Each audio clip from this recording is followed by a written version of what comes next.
నిజ నిర్ధారణకు అంతిమ నిర్ణయం DNA టెస్ట్. ఉన్నది ఉన్నట్లుగా వాస్తవాలను శోధించి వివరించే మన DNA టీవీ, మన రాష్ట్రం, మన ఛానల్. జెండా దింపాలమ్మా, దయచేసి దింపాలమ్మా. అది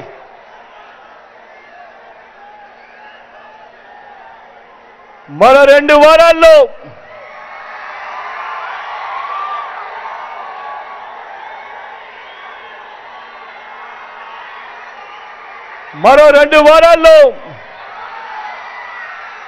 జరగబోతా ఉంది కురుక్షేత్ర సంగ్రామం.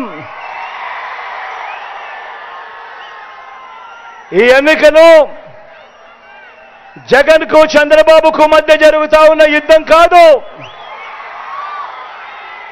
ఈ ఎన్నికలు పేదలకు చంద్రబాబు మోసాలకు మధ్య జరుగుతా ఉన్న యుద్ధం. ఈ ఎన్నికలు కేవలం ఎమ్మెల్యేలను, కేవలం ఎంపీలను ఎన్నుకునేందుకు జరుగుతా ఉన్న యుద్ధం కాదు ఇది. ఈ ఎన్నికలు వచ్చే 5 ఏళ్ల మీ ఇంటింటి అభివృద్ధిని,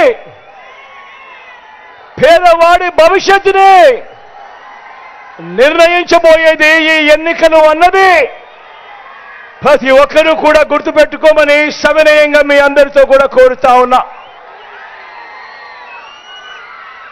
ఈ ఎన్నికల్లో మీ జగన్కు మీరు ఓటు వేస్తే పథకాలన్నీ కూడా కొనసాగింపు, మరో 2 అడుగులు ముందుకు, ఇంట అభివృద్ధి. అదే పొరపాటున చంద్రబాబుకు ఓటు వేస్తే పథకాలన్నీ ముగింపు,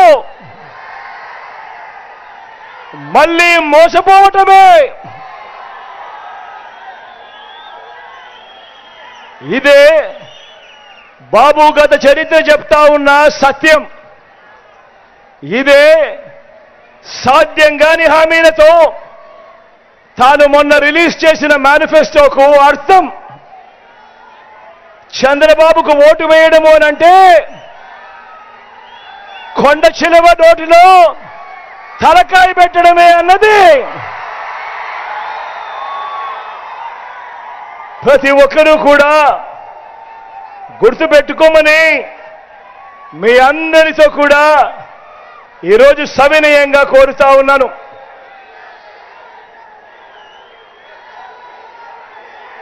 ఈరోజు మీ జగన్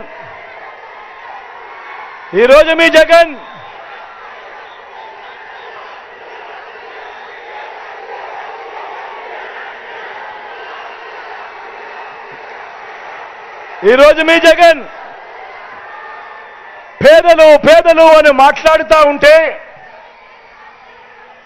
పెత్తందారి చంద్రబాబుకు, ఓ ఈనాడుకు, ఓ ఆంధ్రజ్యోతికి, ఓ TV5కి, ఓ దత్తపుత్రుడికి, ఓ వదినమ్మకి, వీళ్ళందరికీ కూడా చాలా బాధగా ఉంది.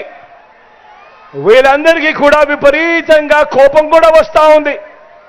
జగన్ ఎప్పుడు పేదలు అంటా ఉన్నాడు అని తట్టుకోలేకపోతా ఉన్నారు వీళ్ళంతా కూడా. అందరూ ఆలోచన చేయమని కోరుతా ఉన్నా. ఈరోజు జరుగుతా ఉన్నది కులాల మధ్య యుద్ధం కాదు. ఈరోజు జరుగుతా ఉన్నది రాష్ట్రంలో క్లాస్ వార్ జరుగుతా ఉంది అన్నది ప్రతి ఒక్కరూ గుర్తుపెట్టుకోండి. ఈరోజు జరుగుతా ఉన్న ఎన్నికలు, జరుగుతా ఉన్న సంఘర్షణ ఒక క్లాస్ వార్. పేదలు ఒక వైపున ఉన్నారు, పెత్తందారులు మరో వైపున ఉండి ఈరోజు యుద్ధం జరుగుతా ఉంది.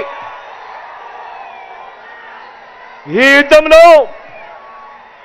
యుద్ధంలో మన వైఎస్ఆర్సీపీ, మీ బిడ్డ జగన్ పేదల పక్షము అని చెప్పి కూడా సగర్వంగా చెప్తా ఉన్నాడు తలెత్తుకొని. నేను పేదలు అని ఎందుకు ఇంతగా అంటున్నానో, ఎందుకు వారి కోసం తప్పిస్తున్నానో వివరంగా కూడా చెబుతా.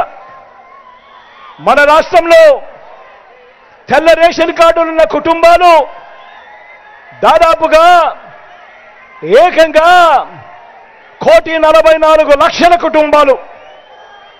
అంటే మన జనాభాలో 90% దాదాపుగా తెల్ల రేషన్ కార్డులు ఉన్న కుటుంబాలే.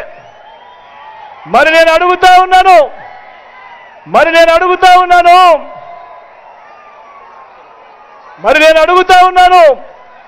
వీరందరూ పేదలు కాదా అని అడుగుతా ఉన్నాను. వీరందరికీ పథకాలు అందాలా లేదా అని అడుగుతా ఉన్నాను.